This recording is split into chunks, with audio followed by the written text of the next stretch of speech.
The first day that we met is when he told me, actually, these are guns.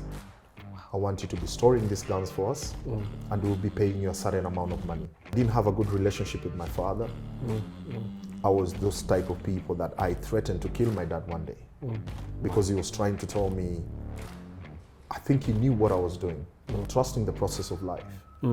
Because what I was trying to do at that particular moment in time, I was trying to make as much money as I can because of everything that's surrounding me. The lifestyle that I would see someone else living, that is the life that I want. And that's all pressure that you're bringing to yourself. So now you're part of the 21 infantrymen who are now conscribed to the UK Army.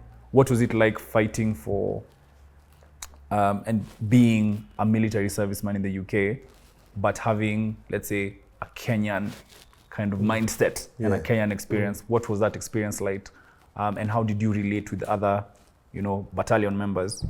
It was dope. It was dope. Yeah. Because right now, remember, my color skin, and now I'm working next to someone who's got a white skin. I'm working with people who are from different backgrounds, cultures. Yeah. So we have people from Fiji, we have people from Ghana, we have people from Nigeria, we have people from Cameroon, we have people from Gambia, we have people from Sierra Leone.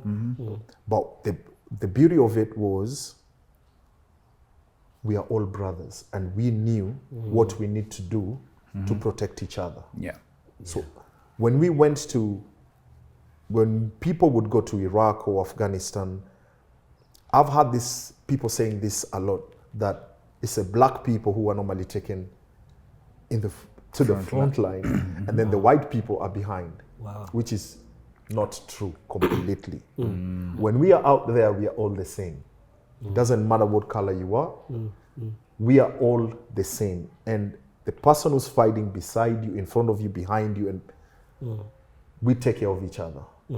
And for me, that was really dope because it brought this closeness and brotherhood that I've never experienced before, because I'm the only male in our family. So I never had that, growing up.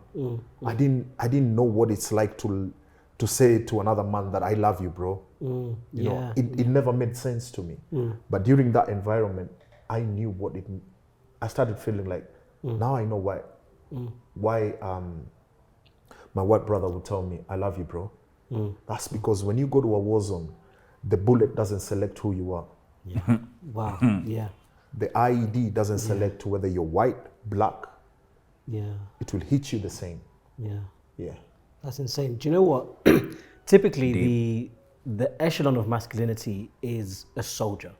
Right? And it's funny that the two definitions of masculinity and like brotherhood and men are very different to what you'd perceive it.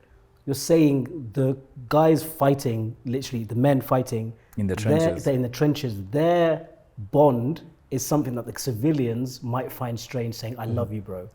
I didn't realize that happens. I know brotherhood happens. My extent of it is sport, right? You realize there's a different bond you get. And when you come outside of that, maybe you revert back to factory settings. But what you're actually telling us is that through being in a quote unquote high masculine situation, you come out of there with a softness and an appreciation for your fellow man that you don't get living a civilian life. So that's like one realization that you've got from like service. What's another transferable lesson that you could say you learned from the army that now other people, without having to go through that drastic stage, can learn as young men without being a soldier? Because that's brotherhood is one, vulnerability is one. What's another thing that guys can learn from soldiers that, they won't learn in the streets? I would say it's love. Just love, right? Yeah, love. Love conquers everything that we do in life. And hate will never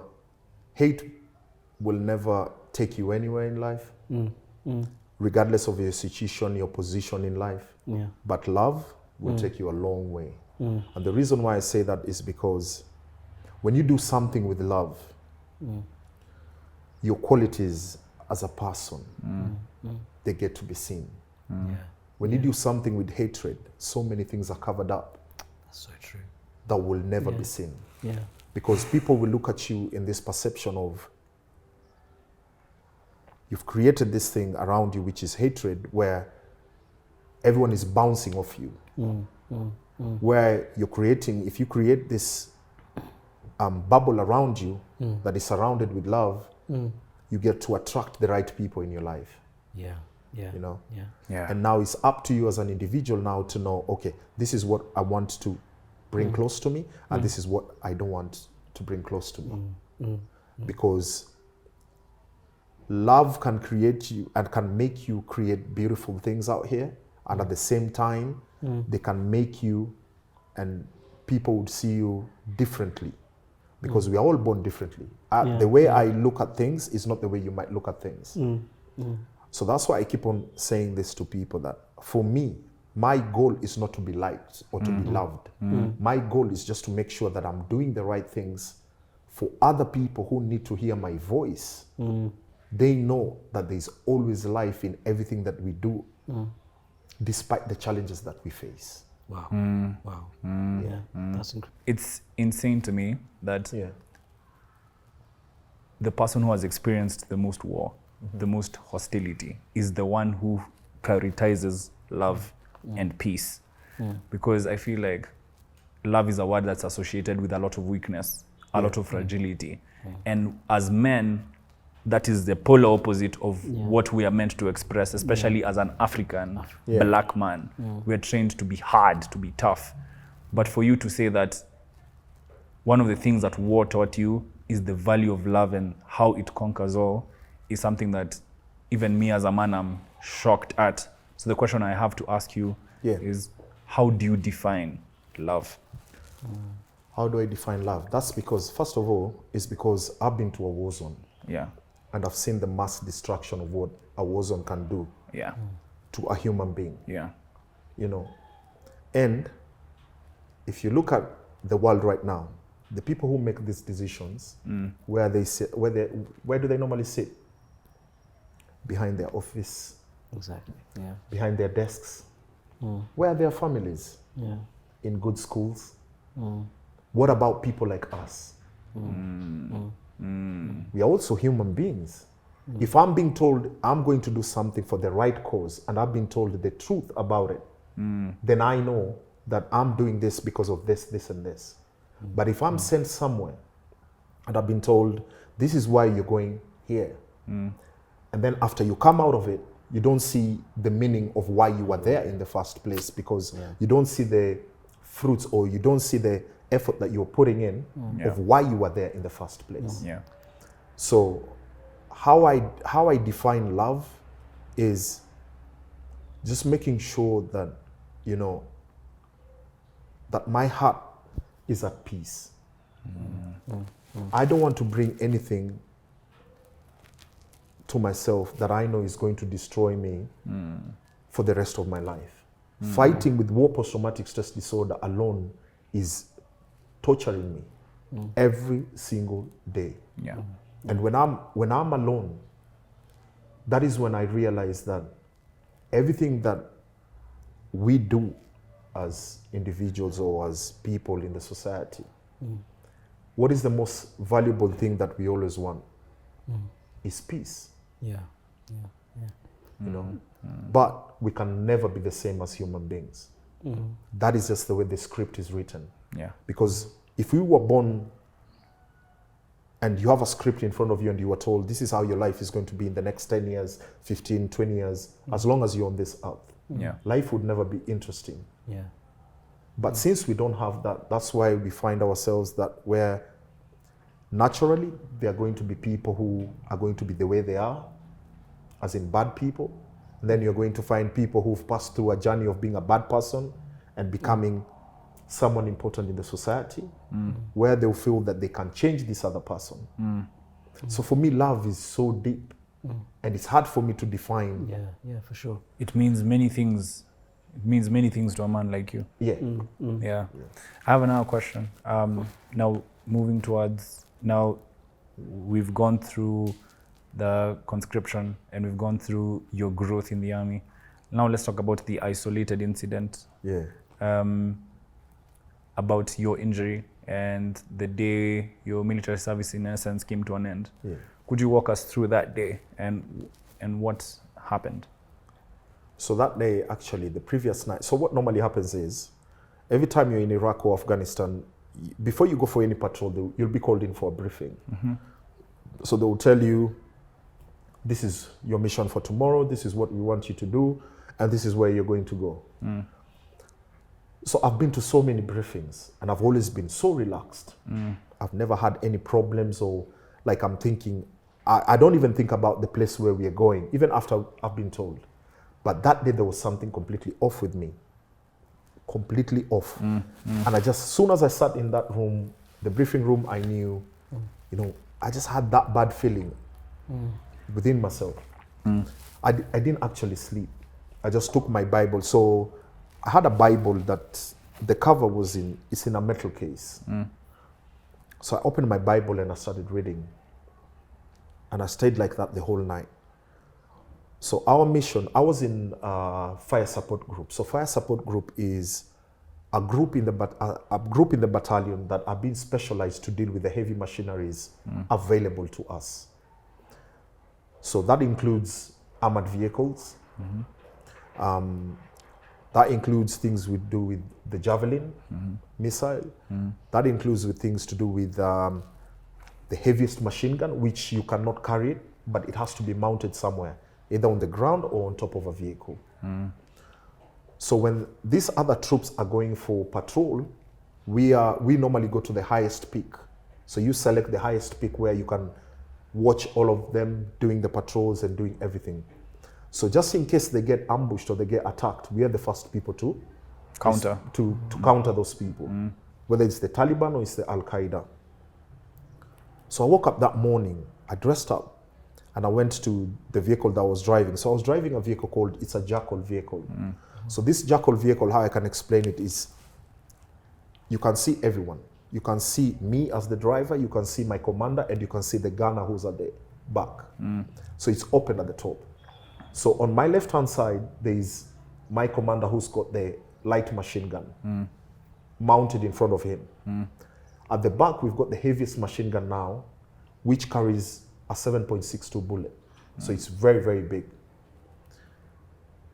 So that morning, my friend was like, Dave, are you okay? And I was like, no, I'm not. And it's like, you look nervous. I said, yes, I am.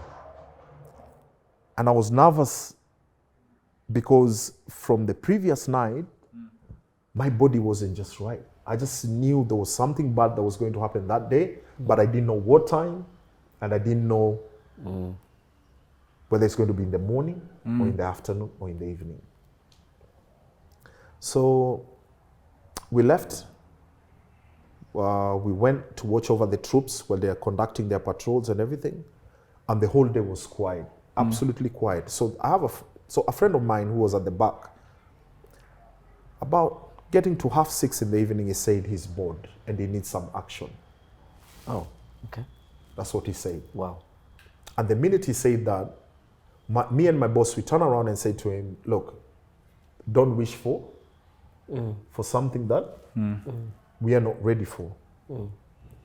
And before even we finished that, we got ambushed by the Taliban. Jeez. And it was so bad that the rounds were actually hitting the vehicle and they were firing from different points. So we can't identify where they are. And they were so clever and calculative to an extent where they knew that the soldiers who were doing patrol, they had already left and gone back to camp. So we are always the last people to leave. To leave. So they had already left. So they knew that these are the 12 soldiers who are remaining here. Let's ambush them. So that's what happened. Now, I took out my rifle because you put your rifle on your right hand side. So I took off my rifle.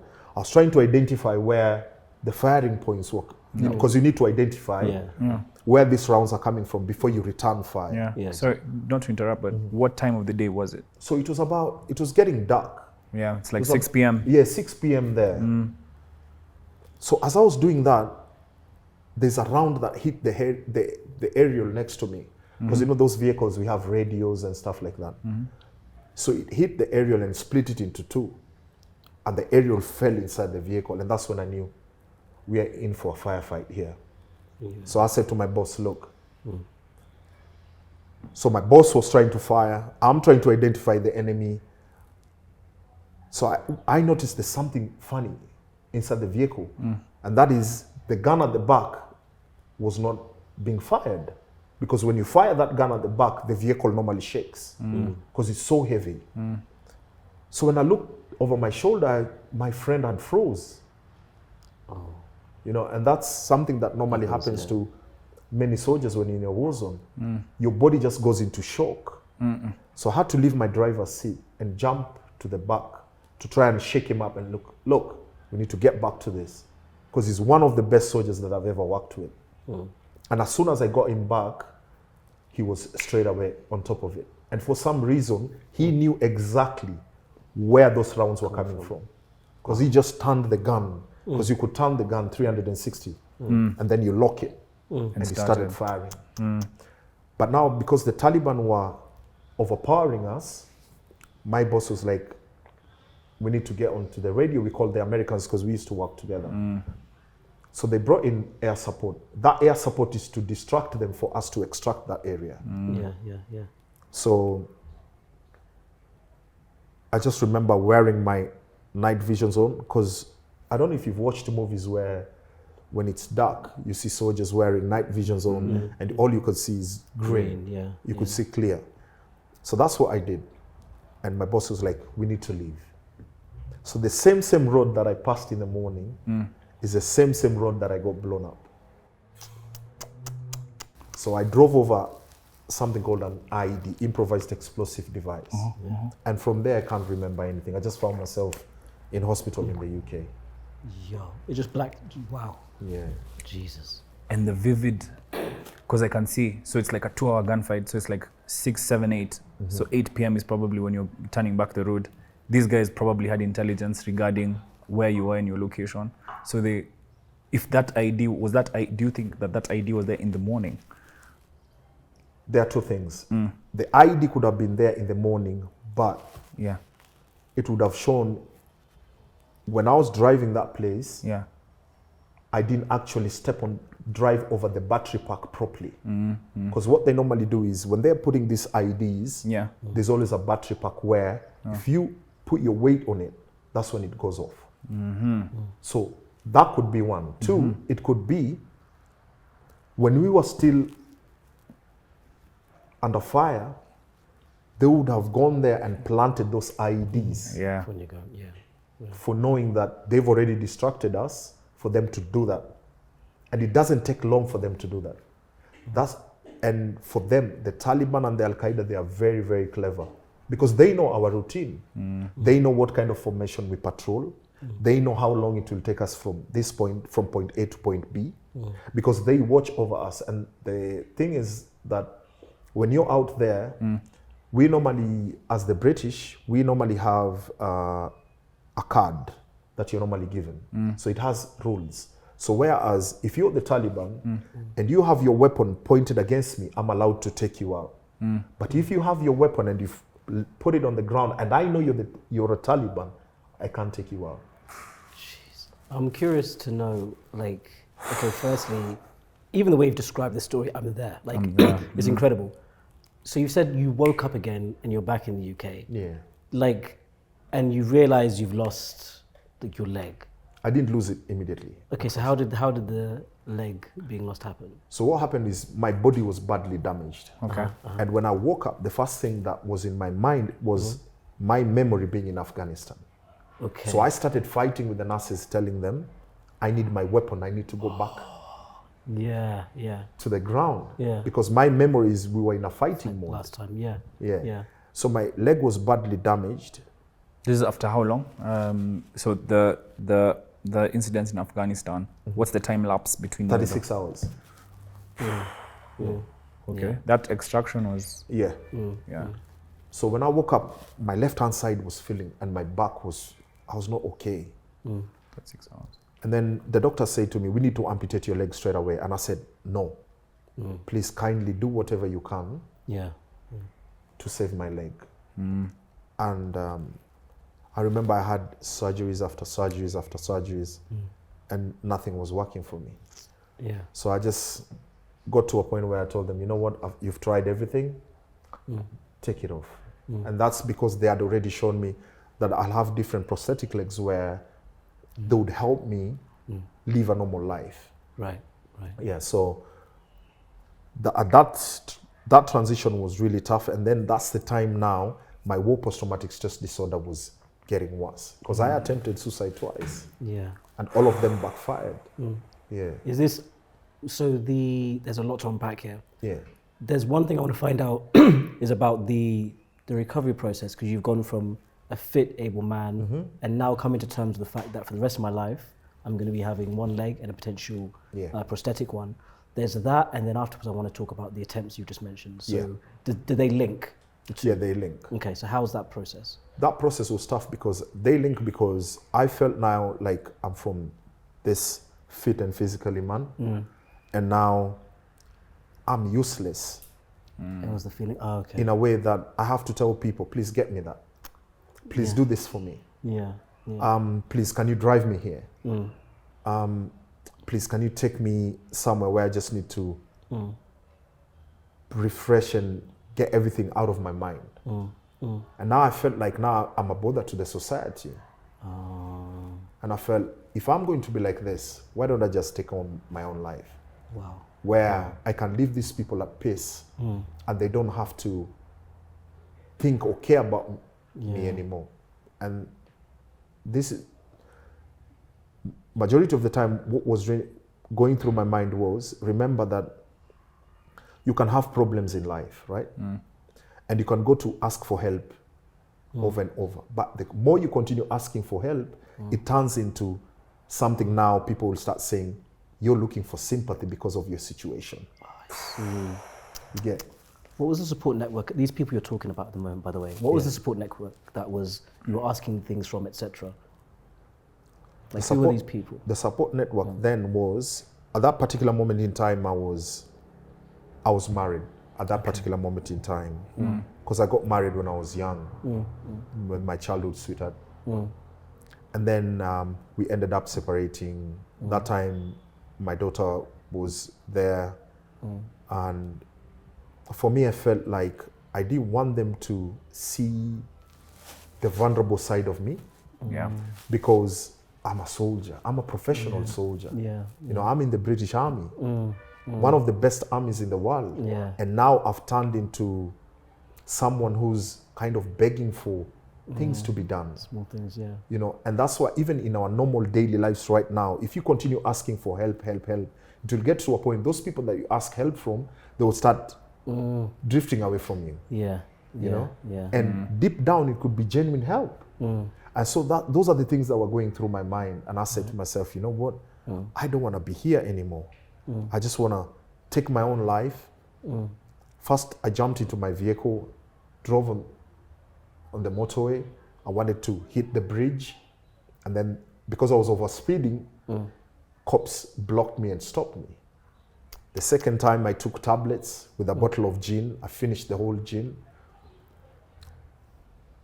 Nothing happened. You know, so what got you out of that mental state of despair and basically recurring suicidal thoughts? What was the process that you had to put in place to lift yourself up from that situation? First of my daughter. Because I remember one day my daughter came to my room and she was like, Dad, no matter what you're going through, I still love you. And that was deep for me. You know, and I started thinking about my childhood. I was this child who doesn't listen to my parents. And now I have a daughter here who she's actually seeing what is happening to me. And I said to myself, I need to be there for her. I just went to the mirror and I said, you know what, from now on, I'm not looking back. Regardless of how you look at me as an individual or as a person, I'm doing it for the best of the people who are around me. And that was mainly because of my daughter. That time my son wasn't born yet. And those are the people that I think up to date, you know. Coming out of that, it wasn't easy, but at the same time I was also thinking about different scenarios where I'm in this huge military hospital where I have friends who are triple amputees, people who are double amputees, people who are been blown up and they're brain dead. But when I look at them, their reflection of who they are, there's just this brightness that is coming from them that is so nice that I wanted to be like that. Wow. And I said to myself, I was born in Kenya and I need to be a role model to the society where other Kenyans could see that you can come and overcome the worst challenge that you can ever face in life and become a voice for the voiceless. Yeah. And that is my goal up to date. So okay, this story, my gosh.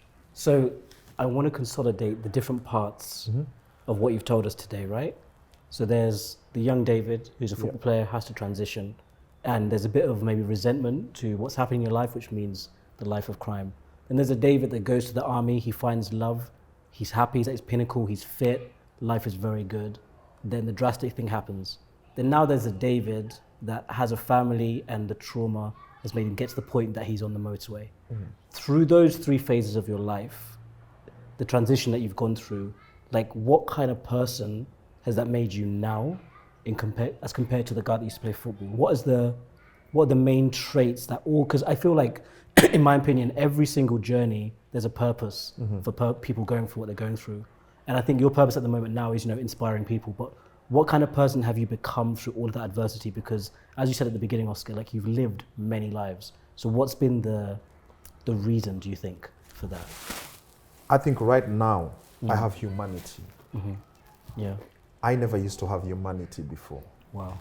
Yeah. I never. Once you pick up a weapon and you're taken to the war zone, you remember your feelings, your emotions, you throw them out of the window. And you're trained to become this certain person in the society where you don't value another human life. Yeah, yeah. So now I'm in a position where right now I'm trying to have that humanity to the society. Right. But at the same time, I'm still finding myself making mistakes that because I feel like I need people around me, I'm making so many mistakes where I'm learning from them. But the most thing that I find that I have now is that humanity where I can see someone down or I can bring myself, I can go anywhere, not judge anyone. Yeah. Regardless of your position in life, regardless of who you are as a person, regardless of what you value as an individual, I embrace everything. And I think what those phases have taught me is just that humanity inside me. Yeah. That's a lesson I think people shouldn't have to go through what you went through to come to that realization. So I'm just glad you've been able to tell us that journey and come to that conclusion at the end, because that's what people need at the moment. Everything going on, everything on your timeline, the one thing that somebody that's lived many lives has said is humanity. I think if we all extract the lesson without the journey that you had to go through, I think we make a better society, man. Yeah. Humanity, by your definition, is a very beautiful thing. Yeah. And I just want to say thank you for sharing your story to that point. And I just wanted to know that how do you continue to share your story? What other things do you have in place right now that perpetuate the story of David? Do you write books? What exactly is, how are you getting this story of yours out there? Because I think each and every one of us needs to learn from you and from your experiences. Back in the days, I never used to be someone who used to talk. I used to be quite quiet. I don't talk a lot. And even my story because when I started sharing my story, the first time I remember was in 2017. And this happened because of a friend of mine who just told me, David, just come on radio for 10 minutes. And at that time, I actually didn't know what my purpose was in this life. I was just living life and day to day saying, you know what, let me just live life because I've been through this, and this. And then when I came to Kenya again, after sharing my story, one of the gang members that I knew, he said to me, David, why don't you ever share your story about you're the one who used to store guns for people, for our gang? And I said to him, I'm afraid to share that because I don't know how the public and the society will take me. Yeah. And he said to me, look, David, we've all made mistakes, and there are people who've made worse mistakes than you. But if you explain and tell people why you used to do this, it will save someone else who's actually doing the same thing that you're actually doing. You know, and I've found that when you tell your story, because each one of us, we all have stories, but it's how you tell your story. There are people who are ready to speak about it, people who are not ready to speak about it. But I just came to realize that sharing your story might be a journey and a life for someone else. Wow. And there's no doubt that your story is going to be something that anyone who's watching this and anyone who's listening to this of our podcast is going to be heavily impacted by, whether you're whatever race, color, or creed. I think this is one of those stories that's much like the experience of war. It doesn't matter where you come from or who you're listening to us, where you're listening to us from, or where you're experiencing us from. This is honestly one of the most powerful stories I've ever had in my life. Captivating from beginning to end. And I know this, at the end of hearing something as incredible as your story, there is a tradition on Mantalk where your growth seems to have come from experience, right? Yeah. But I'm sure along that journey, along the downs, the lows, the highs, there's been things that you've consumed that have aided you to become this person and the encouragement to share the story. So I want to know one thing that you've read, listened to, or just consumed that's been transformative and helped you, maybe when it was that dark place alongside your daughter helping you, whether it was during in the army or something somebody told you, that you want somebody to hear or go and consume as well. Just one, by the way. Just one. Just one. Pick one. Just one. Man, that's a tough question. I know, yeah. That's a tough question. What have I consumed? Oh, man. A book, a song, podcast, anything. A poem. A poem, yeah. There's this guy who was a US Marine. And he was given a Medal of Honor by Barack Obama. And this guy, they were watching over their base in Afghanistan. And a Taliban crawled up to them and threw a grenade on top of the building where they were. And there were only two of them. And this guy, what he did was, he took his backpack and jumped on top of the grenade to try and to save his brother's life. Wow. And when he did that, he was badly damaged, completely damaged, to an extent where I think he lost his eye, his body was completely damaged. And when I was listening to him and I was listening to his story and the things that he's doing right now, I consumed everything that I had from him. Wow. And I said to myself, you know what? This is what life is all about. Putting your life out there to save another human life. Yeah.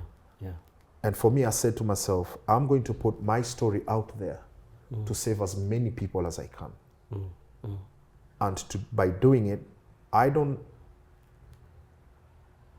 not doing it for my own benefit, but I'm doing it because that is my purpose. I've found my purpose. Wow. I never knew what my purpose was. But now I know what my purpose is in life. Wow.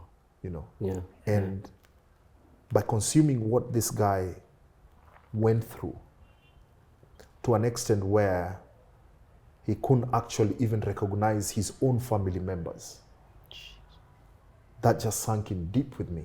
And I said, I need to consume this. I need to consume what this guy did, and I want that to be my life.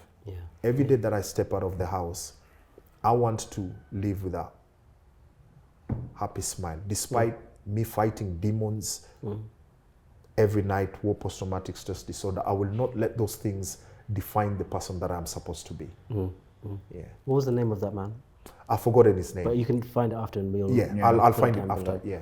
All we can say as a podcast and as the viewers that are going to watch this is thank you.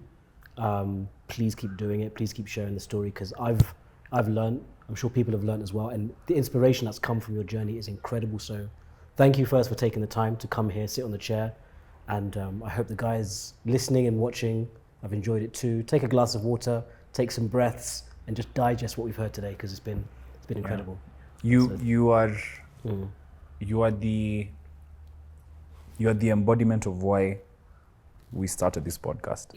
Your story and the experience that you've given us and the journey that you've made me and Eli walk through with you today is one of the most, I think personally, most impactful experiences of my life.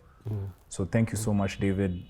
And thank you for your candor, thank you for your honesty, and thank you for making yourself vulnerable even today, and even admitting to battling your own mental health issues while you're still at this stage of your life is something that as an African man and as a black man, we don't see enough of.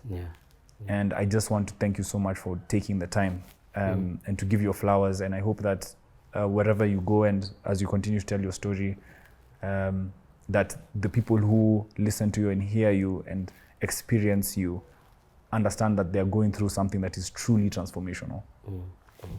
And that is my very honest take. For me, I would say thank you so much for having me, because even what you guys are doing is really incredible. You know, bringing people on set and people sharing different views of life. That is how we learn, and that is how we overcome adversities in this life. Because for you to have resilience, you also need to hear someone else speaking about something different that you've never had before. And so for me and to everyone on set, it's just, I'm praying for you guys. Keep on doing what you're doing. It's an amazing platform, and may God bless you all, man. Thank you, man. Thank you, man. And that concludes the season. That concludes the season. I hope you enjoyed it as much as we enjoyed talking about it. So see you next season. And thanks for watching Mantalk.ke. Like, share, subscribe. Always. Peace.